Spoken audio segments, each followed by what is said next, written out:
चला आज आपण आषाढी एकादशी स्पेशल झटपट आणि पटकन होणारी रेसिपी बनवूया। उपवासाला साबुदाणा खिचडी, साबुदाण्याचे पदार्थ खाऊन कधी कधी बरेच जणांना पित्त होतं किंवा तेच तेच साबुदाणा खायचा पण कंटाळा येतो। तरी रेसिपी झटपट होते, पटकन होते। चला सुरुवात करूया।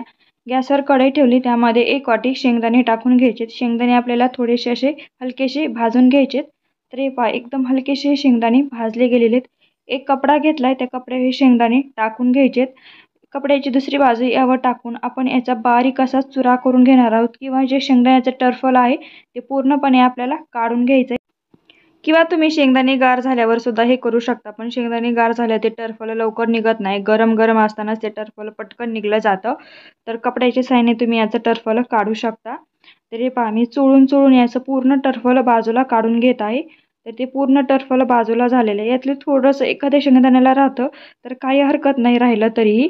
आता काय करायचं आहे, आपल्याला शेंगदाणा एकदा फटकून घ्यायचा आहे। तर हे पहा, एकदम आपले शेंगदाणे क्लीन झालेले आहेत।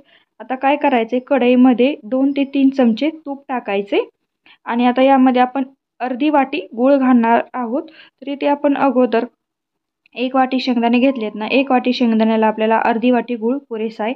तर हा गूळ आपण अगोदर छान असा फोडून घेतलेला आहे, पण यामध्ये थोडासा मोठा आहे, त्यामुळे याला आपण छान असं विरघळून घेणार आहोत। तर काही मिनिटातच हा गूळ विरघळला जातो। तर या गुळाचा आपल्याला एकदम असा कडक पाक तयार करायचा आहे। तर तो कसा, तुम्ही व्हिडिओ शेवटपर्यंत पहा, म्हणजे तुम्हाला नक्कीच कळेल।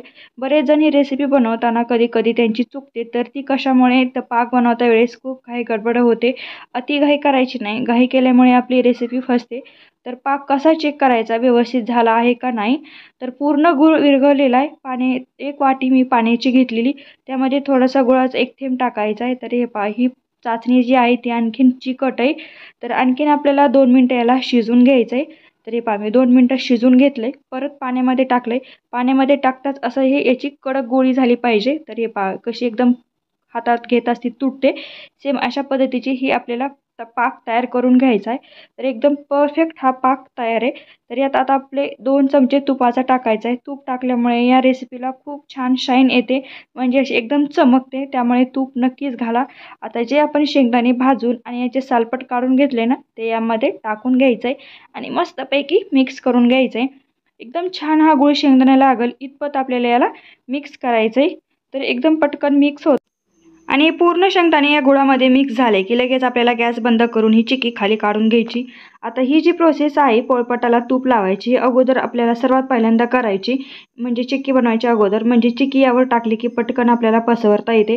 पोळपाटाला मी थोडंसं तूप लावून घेतलंय। आता ते काय झालं माहिती का, चिक्की यावर टाकताना, हे जे चिक्कीचं मिश्रण आहे ते यावर टाकताना माझा मोबाईल थोडासा खाली पडल्यामुळे ती मला घेता आली नाही तेवढीशी क्लिप।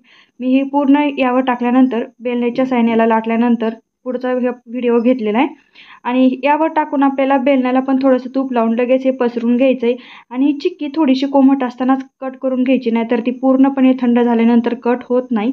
त्यामुळे थोडीशी कोमट असतानाच आपण याला हव्या त्या आकारामध्ये कट करून घेणार आहोत आणि लगेच आपण याला बाजूला काढून घ्यायचे। थोडीशी कोमट आहे त्यामुळे अशी चिवट वाटते, पण नंतर पूर्ण ही थंड झाल्यानंतर एकदम जी दुकानामध्ये मिळते ना, सेम तशीच चिक्की घरच्या घरी बनवून तयार होते।